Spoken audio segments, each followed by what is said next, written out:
Alright guys, this week we have been talking about talking to strangers. Are we supposed to talk to strangers? No. Alright, so today I'm going to tell you a little story about 3 little pigs that talked to a stranger called the Big Bad Wolf, and what happened because they talked to him. So once upon a time, there were 3 little pigs, and they all decided that they wanted to build their own special houses. The first little pig built his house out of straw. The second little pig built his house out of sticks. And the third little pig, he built his house out of bricks. So the 3 little pigs couldn't agree on what house they wanted to build, so they built all of their own separate houses. And then they decided to go to town together to buy some food. And they were going to have a big dinner to celebrate all of the hard work they've done building their own houses.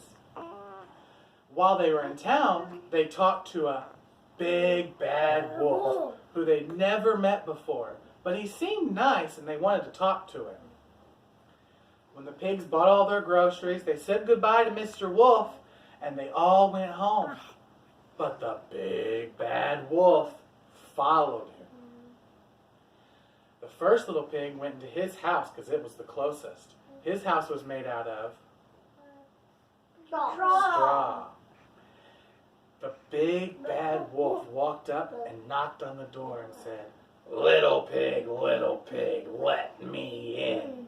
And the little pig said, "Not by the hairs on my chinny chin chin."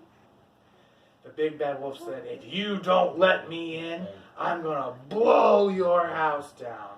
And the little pig said, "You can't blow my house down. It's made out of straw."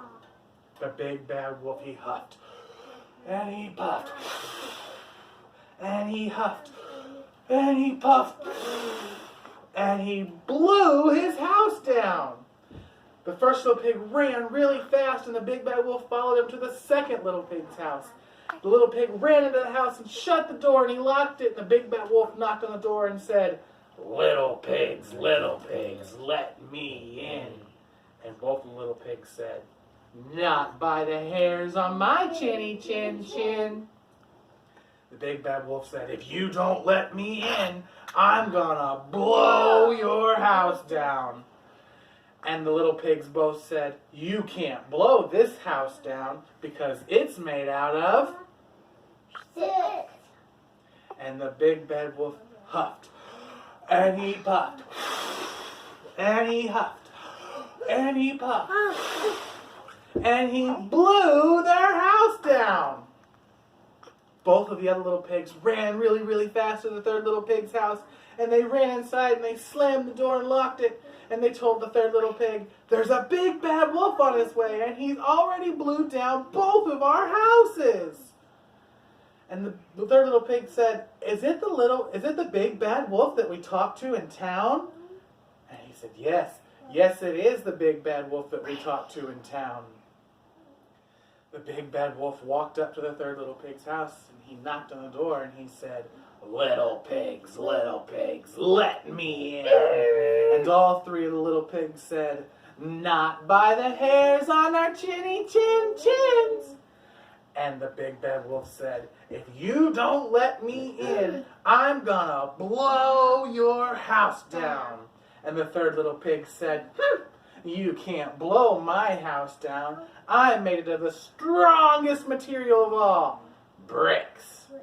The big bad wolf, he huffed, and he puffed, and he huffed, and he puffed, and he huffed again, and he puffed. But the big bad wolf couldn't blow down the little pig's house. He said, "I'm gonna blow this house down." And he tried again. He huffed, and he puffed, and he huffed, and he puffed. But he still could not blow down the little pig's house. So the big bad wolf said, "I'm going to leave. This house is too strong." And the little pigs all laughed and said, "You can't get into a house made of bricks." And they all settled down and ate their big feast that the third little pig had bought at the grocery store. So, in that whole story, what do you think the three little pigs should have never done? Talk to the big bad wolf. Why shouldn't they have talked to the big bad wolf? Because he was bad. What made him bad? Because he was a stranger. All right, so he was a stranger, and when they talked to him at the grocery store, what did he do? Blew their house down. He blew their houses down, but what did he do first? He talked to him and acted nice. Yeah, he talked to him and acted nice. And that's what strangers might do. You might see a stranger in town, and he may offer to give you a piece of candy. Are you supposed to take that piece of candy? No. No, we don't take candy from strangers, do we? If a stranger talked to you really nice and he said, I want you to get in my car with me and go for a little drive. We're going to go to the river and play. Do you think you should get in the car and go to the river with him? No. No. Why not? Because it could take you home, his home and lock you in like a room. Right. Have any of you ever had a stranger talk to you before? No. You've never had a stranger talk to you before? No. And it's okay if you know him, like if you know him and we don't, and they Right. offer candy, then it's okay to take Chloe? candy. What would you do if a stranger asked you to get in his car and go for a ride with him?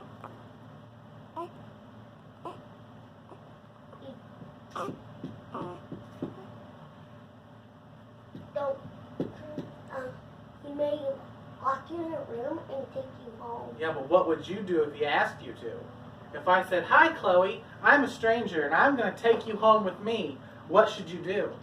Don't. You don't do it. Who should you tell? Don't. You should go tell a grown-up that you know, like your mom or your dad or your teacher or a police officer or someone that's in charge at the place you're at, maybe a grocery store clerk or someone that can help you get some help, right? And just call God, please. Call the police, that's right. Yeah, because All right, you guys- tell us place up there. You guys did great today, and thank you for listening to my story.